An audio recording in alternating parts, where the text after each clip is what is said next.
Hello दोस्तों, welcome back to the channel. आज हम लोग डिस्कस करेंगे ब्रेकआउट फेलियर स्ट्रैटेजी। बेसिकली ये जो ब्रेकआउट होता है उसके जस्ट अपोजिट का चीज़ हो गया। जो ब्रेकआउट सस्टेन नहीं किया या सक्सेस नहीं हुआ, जो फेल हो गया, तो उस बेसिस पे ये बेस्ड स्ट्रैटेजी है और ये बहुत ही अच्छा काम करता है। इवन इसकी सक्सेस रेशियो नॉर्मल ब्रेकआउट और नॉर्मल ब्रेकडाउन से ज़्यादा अच्छा है। अगर नॉर्मल ब्रेकडाउन अगर 50 to 60% टाइम काम करता है, तो ये आपका failed breakout at least 70 to 80% time ये काम करता है और बहुत अच्छे फ्लो में ये देता है। तो चलिए इसके पीछे का प्रिंसिपल्स कुछ बेसिक अंडरस्टैंडिंग समझते हैं, कुछ लॉजिक समझते हैं, क्यों ये काम करता है और कैसे इसमें ट्रेड किया जा सकता है और क्यों बहुत लोग ये ट्रेड नहीं कर पाते हैं या इस पर ध्यान नहीं दे पाते हैं। देखिए, बेसिकली जनरली होता है क्या है कि प्राइस एक रेंज में बना पड़ा है। अगर प्राइस इस रेंज में बना पड़ा है, बार बार एक ही लेवल से रेजिस्टेंस ले रहा है, जो कि ये आपको दिख रहा है साफ, इस लेवल से बार बार प्राइस रिजेक्शन ले रहा था और ये अचानक से ब्रेकआउट दे दिया। तो जब ये ब्रेकआउट दे दिया तो बहुत लोग क्या करते हैं, सिंपल ब्रेकआउट का ट्रेडिंग क्या है कि अगर यहाँ कहीं पे आपने एंट्री लिया है, अगर आपका एंट्री इस आसपास में है, तो जनरली लोग जो है नॉर्मल पब्लिक या रिटेलर, वो जनरल अपना एसएल, क्योंकि ये बेसिक चीज़ है ब्रेकआउट ट्रेडिंग करने का कि आपको एसएल अपना इस लेवल के नीचे, जिस इंपॉर्टेंट लेवल को ब्रेक किया है, इस लेवल के नीचे लोग अपना स्टॉप लॉस मेंटेन करते हैं। तो बहुत सारा स्टॉप लॉस ऑर्डर यहाँ पर रहता है। तो क्या होता है कि जब ये ब्रेकआउट सही नहीं किया, मतलब ये सस्टेन नहीं किया या सक्सेस नहीं हो पाया, तो जब ये वापस इस रेंज में प्राइस आता है, जब ये वापस इस रेंज में प्राइस आता है, एंटर कर जाता है, तो यहाँ पे कितने मल्टीपल स्टॉप लॉस ऑर्डर लगे रहते हैं। जो भी यहाँ पे बायर्स एंट्री किए थे उनका मल्टीपल स्टॉप लॉस ऑर्डर यहाँ पे लगा रहता है। तो ये स्टॉप लॉस ऑर्डर क्या होगा, अगर यहाँ पे बाई हुआ है तो स्टॉप लॉस ऑर्डर जनरल सी बात है सेल का लगा रहता है। तो इतना सारा स्टॉप लॉस ऑर्डर जब एक बार में एग्जीक्यूट होता है, हिट होता है यहाँ पर प्राइस ट्रिगर करने के बाद, तो ये बहुत फ्लो में ये प्राइस नीचे की ओर आ जाता है।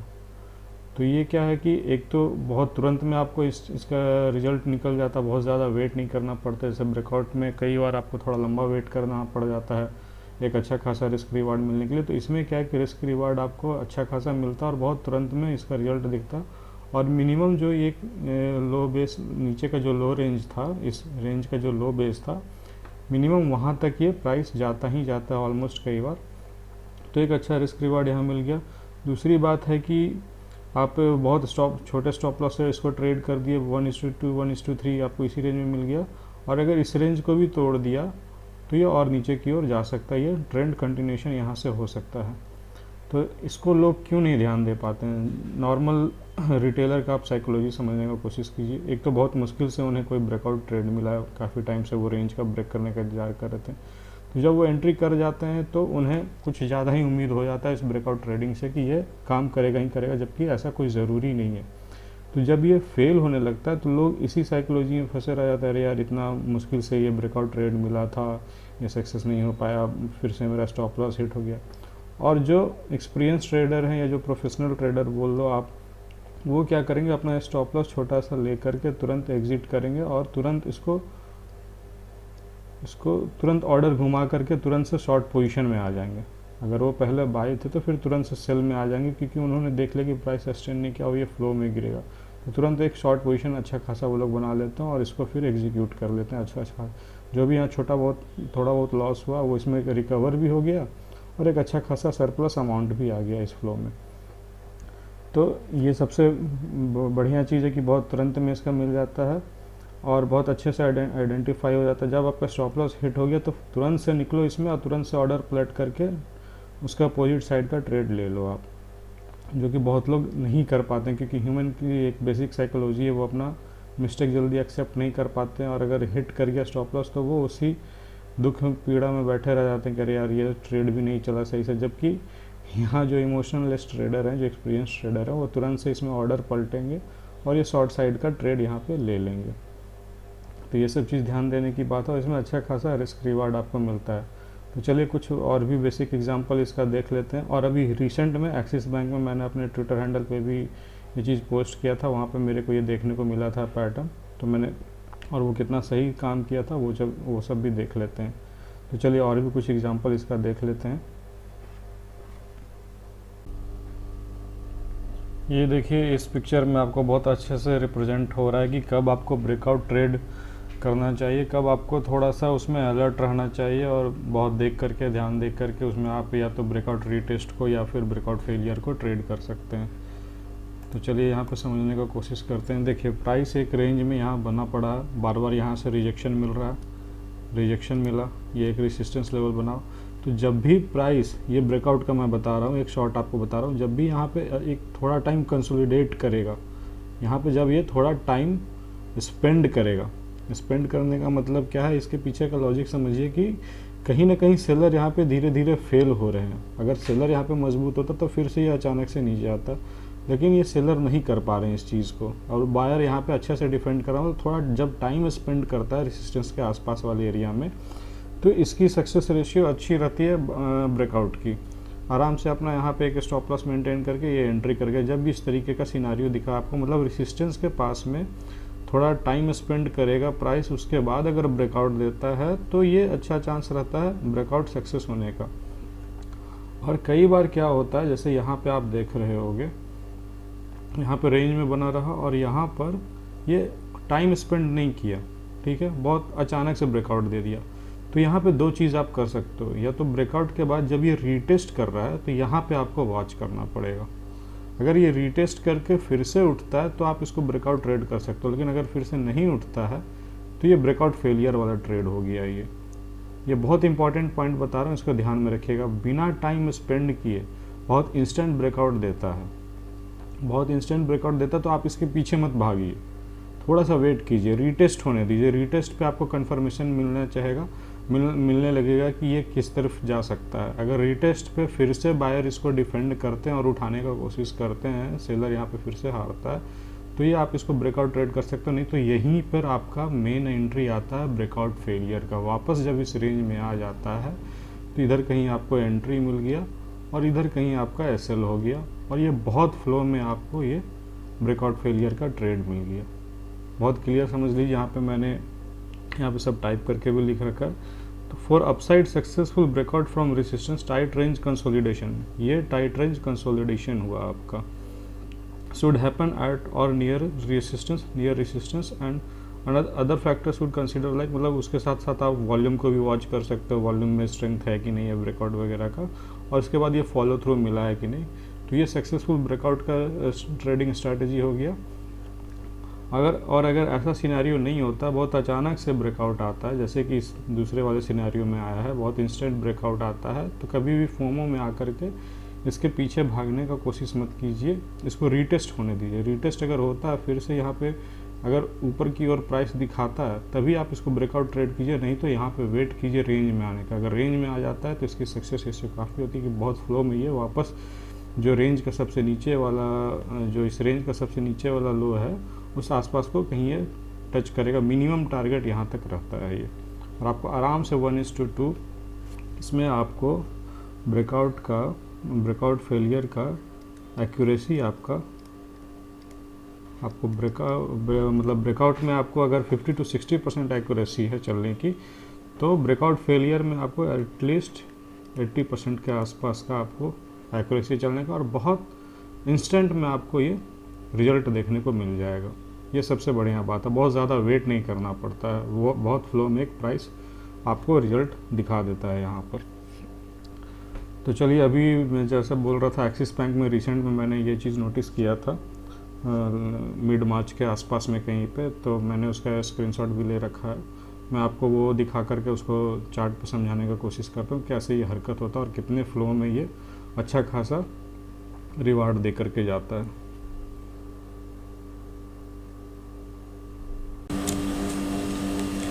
दोस्तों, ये एक्सिस बैंक का 1 आवर टाइम फ्रेम का चार्ट है, इसका मैंने ये स्क्रीनशॉट ले रखा था। तो यहाँ पे देखो मैंने क्या किया, मैं एक इम्पॉर्टेंट लेवल को निकालने का कोशिश किया। सबसे पहली बात है, किसी भी चीज़ को ये करने के लिए, एग्जीक्यूट करने पहले आपको इम्पॉर्टेंट लेवल का पता होना चाहिए। तो चार्ट पे मैंने इम्पॉर्टेंट लेवल को मार्क किया। क्यों मार्क किया? देखिए, यहाँ पर जब से प्राइस इस रेंज में आया, जब इसको ब्रेकडाउन कर दिया, तो यहाँ पर निकलने का कोशिश किया, रिजेक्शन मिला। यहाँ पर निकलने का कोशिश किया, इस रेंज से बाहर, नहीं, रिजेक्शन मिला। मतलब सेलर कहीं ना कहीं इस लेवल पे हावी हो रहे हैं, सेलर का सेलिंग पॉइंट ये बना हुआ है, कहीं ना कहीं पे ये सप्लाई जोन बना हुआ, सप्लाई जोन बोल लो या रेसिस्टेंस बोल लो, मतलब सेलर का प्रेजेंस है कहीं ना कहीं इस लेवल के आसपास में, सेलर का प्रेजेंस है यहाँ पर। अब देखो यहाँ पे क्या हो रहा है, इस चीज़ को बहुत अच्छे से समझो तब आपको बहुत चीज़ क्लियर हो जाएगा। यहाँ पर क्या हुआ, सेलर ने प्राइस को डोमिनेट किया, नीचे लेके गया, ठीक है, इस आसपास में, फिर से बायर कोशिश की इनको इसको ऊपर ले जाने का। अब यहाँ पर एक चीज़ नोटिस करो आप, जब वापस इस रेंज में आया तो फिर से सेलर ने इसको डोमिनेट करके रिजेक्शन दे करके नीचे भेजा, ठीक है। तो कहीं ना कहीं इस लेवल पे ये 3 पॉइंट आपको मिल गया, आपको इंपॉर्टेंट लेवल मार्क करने के लिए कि सेलर का प्रेजेंस है इस लेवल के आसपास में। जब भी प्राइस दोबारा जाएगा तो वॉच करना पड़ेगा यहाँ पर। अब यहाँ पर देखो क्या हुआ, ये हल्का सा ब्रेकआउट का सीन तो दिखा, लेकिन फिर से वही बोल रहा हूँ, टाइम यहाँ पर स्पेंड नहीं किया। अगर ये टाइम थोड़ा स्पेंड करके ब्रेकआउट करता तो इसकी चांसेस ज़्यादा रहते, लेकिन ये देखिए कैंडल का साइज़ देखिए और नेक्स्ट कैंडल में ही ब्रेकआउट कर दिया ये 1 आवर के टाइम फ्रेम का मैं दिखा रहा हूँ। तो मैं कहीं ना कहीं इसको नोटिस कर रहा था, मैंने इस पर ब्रेकआउट का ट्रेड नहीं लिया था, मैं इसको नोटिस कर रहा था प्राइस एक्शन कन्फर्म होने का कि क्या होता है इसमें। और मैंने अपने ट्विटर हैंडल पे भी इस चीज़ को डाला था कि एक्सिस बैंक को नज़र में आप रख सकते हो, रडार में रख सकते हो कि क्या इसमें एक्शन हो रहा है, उस बेसिस पे आप फर्दर ट्रेड ले सकते हो। तो चलिए इसमें देखते हैं कि नेक्स्ट क्या हुआ। मैंने उसका भी स्क्रीनशॉट ले रखा। ये करीब करीब मेरे ख्याल से 9 मार्च के आसपास का ये प्राइस एक्शन हुआ था, 9 मार्च के आसपास में। तो मैं इसीलिए इसका स्क्रीनशॉट ले रहा था कि मैं बाद में इस चीज़ को क्लियर कर सकूँ, समझा सकूँ कि कैसे ये ट्रेड हो रहा था, कैसे ये एक्शन कर रहा था। तो मैं नेक्स्ट इमेज में देखता हूँ, ये भी देखिए।